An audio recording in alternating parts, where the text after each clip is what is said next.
What's going on, guys? It's JB here with another video, and it's been 18 months in the waiting, but finally I'm going to reveal that it's JB versus Adrian Durham, round number 2, because he's been spouting his mouth off having a go at Burnley again. He had a go on. I decided to hold back in August when he criticised us and wanted us relegated because we signed Joe Hart. That just shows what an uneducated twit he actually is.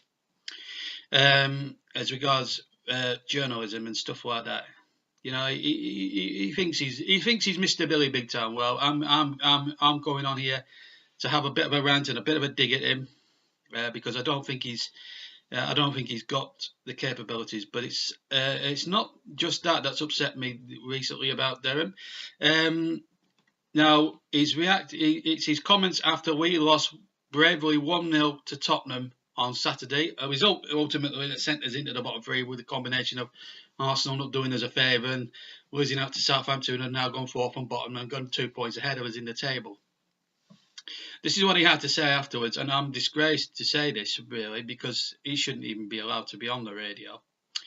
And I'll also give you Tony Grant's response as well, because I think that's a better summing up than what Adrian Durham has. I mean, this shows what an uneducated bellend he really is. He says, on Talksport, he's done to 3 million listeners, he says, and I quote, Sean Dyche, I quote every single word of what he says, and I haven't twisted anything, because this man, when he's on the radio and he's got his big posh microphone in the Talksport towers in London, he thinks he can twist everything that he says. Listen to the Chris Sutton interview years ago. Anyway, Sean Dyche and Burnley murdered football today. This is what he said, word for word. Sean Dyche pulled a dagger out and stabbed football in the heart. Now, what sort of an idiot, what sort of respected football journalist would say a thing like that? Nobody else would say it, only him, because he's only in it to upset people, wind people up, because he wants to gain from it. You are an absolute idiot, Adrian Durham. You are an idiot. And I can't wait to take you down in a minute. But I just want to read the Tony Grant response, because Tony Grant is a former Claret, played for the Clarets with distinction under 2 managers, Stanton and Stevie Cottrell. He said, typical, the club does not understand the town or even Premier League football. Dyche is doing a good job. Well, he has been doing a good job in the last couple of weeks since the Newcastle debacle. Europa League wasn't good timing, I admit that. I think I agree with him on that. We can stay up, start again next season will be the plan, one I expect to be completed. Now that's positivity. What Adrian Durham is saying there is the sort of negative comments that we don't need. And other people have been on social media. He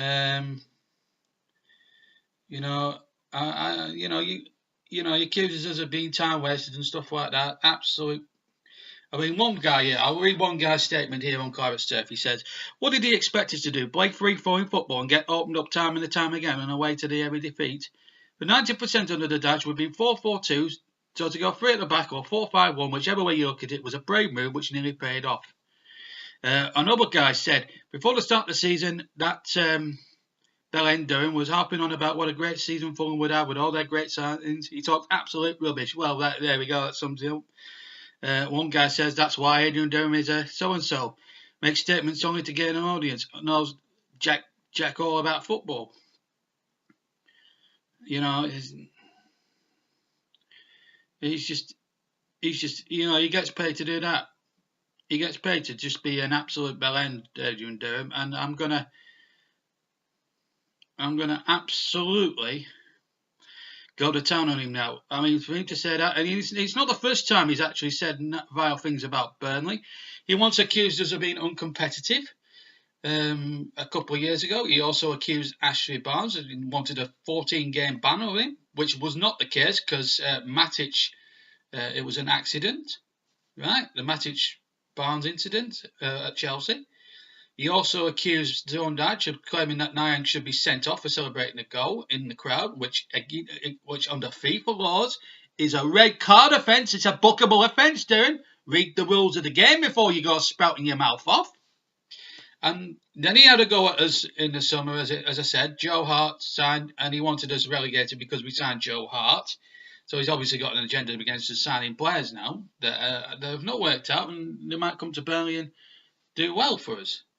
You know, he's based all this rubbish on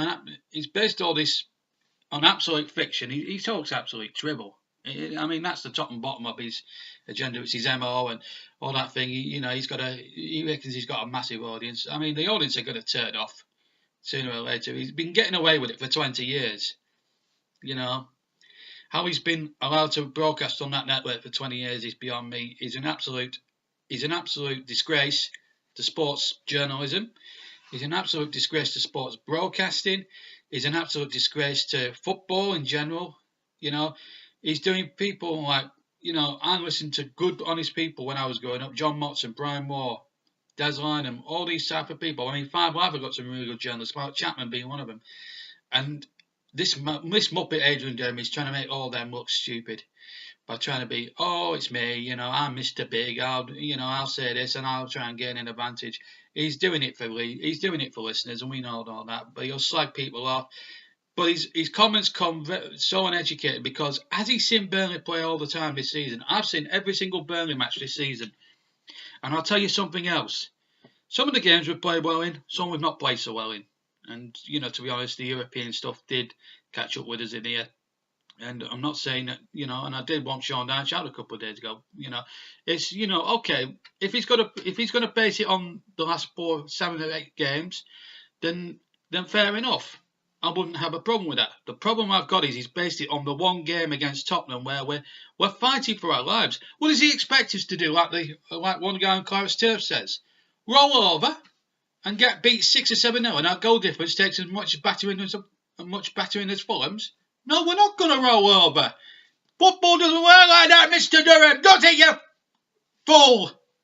I tell you what it is. We dug in. We came in there. We made tackles. We put a shift in. Yes, it wasn't going to be pretty.